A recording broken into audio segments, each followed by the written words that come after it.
माता पार्वती ने 2 वर मांगे थे भगवान शंकर से। पहला वर मांगा था, प्रभु जिस पति पत्नी में विवाद हो उनमें प्रेम बढ़े। आज भी वही संवाद है, जिन पति पत्नी में झगड़ा होता है उनमें आपस में बहुत प्रेम बढ़ता।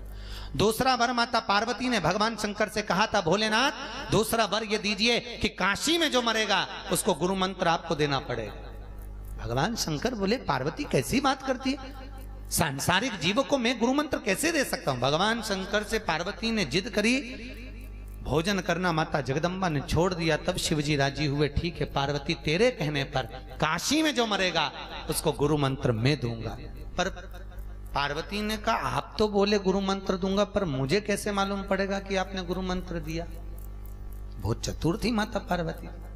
जगदम्बा ने जैसे ही कहा, मुझे भी तो मालूम पड़े कि आपने गुरु मंत्र दिया है। भगवान शंकर बोले, तो तू क्या चाहती है। पार्वती जी बोली, एक बार दीजिए, काशी में जो मरेगा उसको गुरु मंत्र आप सीधे कान में देना और सीधा कान उसका मोड़ देना, तो मुझे मालूम पड़ जाएगा कि आपने गुरु मंत्र दिया है। आज भी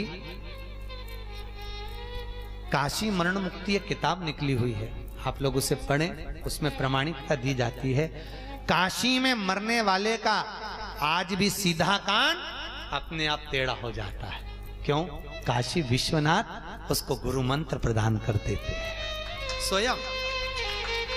इसलिए भारत की भूमि के सबसे ज्यादा अगर मुर्दे कहीं जलते हैं तो कहां जलते हैं? काशी।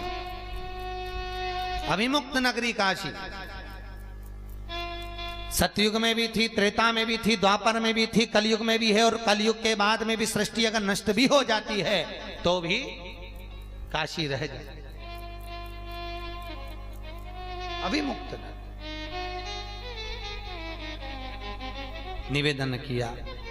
घूमते घूमते चंचुला देवी, गांव के लोग काशी विश्वनाथ का दर्शन करने जा रहे थे, चल दी। अब इसका मन कभी कथा में तो रमता नहीं था। कई कई माताएं होती हैं तीर्थ करने चली जाती हैं पर मन नहीं रमता, वो तो शॉपिंग करने जाती हैं। सबसे ज्यादा शॉपिंग लोग तीर्थ में करते हैं। ये भी खरीद लूं बच्चे के लिए, पोते के लिए, पोती के लिए, घर के लिए, ये ले लूं वो ले लूं, जो मिल जाए सारा खिलौना ढेला सब कुछ ढेर लगा ले।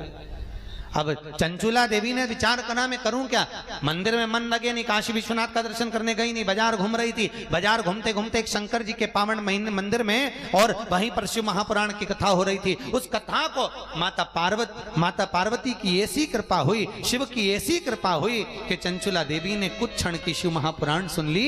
और शिव पुराण सुनने के बाद वहां से चली तो मन में भाव आया, एक बार ऐसी शिव पुराण श्रवण में पूर्ण करूं। बाबा से विनती कर पूरी शिव महापुराण चंचुला देवी ने काशी की नगरी में श्रवण करी और विश्वनाथ जी से विनती करी, भोलेनाथ मैं आपके ही धाम को जाऊं। विश्वनाथ के धाम को वो चंचुला देवी प्राण त्याग कर चली गई। पर चंचुला देवी के मन में एक बात अड़ गई, मेरे पति को मोक्ष नहीं मिला, मेरे पति को मोक्ष मिले कैसे? बिंदुक तो तड़प रहा, उसकी मुक्ति कैसे हो, क्या करा जाए? तो कहा, माता पार्वती से विनती करी, जगदम्बा मां मेरे पति के मोक्ष के लिए कुछ उपाय बता दीजिए। ऐसी प्रार्थना है आपसे, कुछ ऐसा निवेदन करती हूँ माँ, बस ऐसी कृपा कर दो मेरे पति को मोक्ष मिल जाए। तो माता पार्वती बोली, अगर मोक्ष चाहिए तो एक बार शिव महापुराण की कथा श्रवण करो। और माता चंचुला देवी ने नारद जी से जाकर विनती करी। नारद जी ने कहा, मुझे तो श्राप लगा है, मैं एक जगह नहीं बैठ सकता, पर मेरा मित्र है तुमरू का। नारद जी के मित्र का दर्शन आप शंकर जी के जितने मंदिर बने होंगे ना उस पर करिएगा। शंकर जी के मंदिर के एक दरवाजे पर नारद जी की मूर्ति देखेंगे आप, दक्षिण साइड में आपको ज्यादा मूर्ति मिलेंगी, और दूसरे दरवाजे पर आप तुमरुका जी, नारद जी जैसी वीणा करताल है और घोड़े का मुंह लगा है, उनको कहते हैं नारद जी के मित्र तुमरुका, शंकर जी के परम पास। तुमरुका जी से विनती करी, तुमरुका जी आप कथा कहिए। तुमरुका जी ने कहा, कथा तो कह दूं पर यजमान जोड़े के रूप में कौन बैठेगा? विनती करी। पार्वती जी ने कहा, तू शंकर जी की आराधना कर, शंकर भगवान की आराधना करी। तो शिव जी ने चंचुला देवी से कहा, तुम चिंता मत करो, पार्वती और शिव स्वयं शिव महापुराण के यजमान बनकर बैठेंगे। भगवान शंकर ने पार्वती से कहा, तू श्रृंगार करके आ। भगवान शंकर भी श्रृंगार करने गए और पार्वती मैया श्रृंगार करने पहुंची। माता पार्वती को श्रृंगार में 16 दिन लग गए, भगवान शंकर को श्रृंगार में 16 दिन लग गए। पहली बार भगवान शंकर दूल्हे जैसा श्रृंगार करे हैं और माता पार्वती पहली बार स्वर्ण का आभूषण धारण करी है विवाह के बाद, पहली बार। आज भी भगवान शिव और पार्वती जब श्रृंगार करके सामने आए, नारद जी देखकर ये तो गणा जी ईश्वर जी लग रहे हैं और ये गोरा जी लग रही है। भगवान का नाम रख दिया गणा गोर। आपके यहाँ होती कि नहीं होती मालूम नहीं, पर मारवाड़ियों में गणगोर का बड़ा प्रमाण है। ईश्वर जी और गोरा जी। आपसे कोई पूछे कि ये बच्चे पूछते हैं मम्मी ये शंकर जी ऐसा रूप कब बनाए, तो आप कह सकते हो कि जब शिव महापुराण की कथा सुनने गए थे तो पहली बार 16 दिन तक भगवान शंकर श्रृंगार करे थे, इसलिए गंगोर कितने दिन की होती है?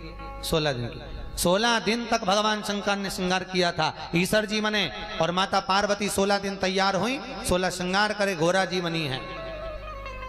ईश्वर जी और गोरा जी, माता पार्वती जी ने 16 श्रृंगार करे 16 दिन में, और भगवान शंकर के संस्कारों के नाम से 16 संस्कार हुए। दोनों श्रृंगारित हुए, महापुराण के यजमान बनकर विराजमान हुए और शिव महापुराण कथा सुनने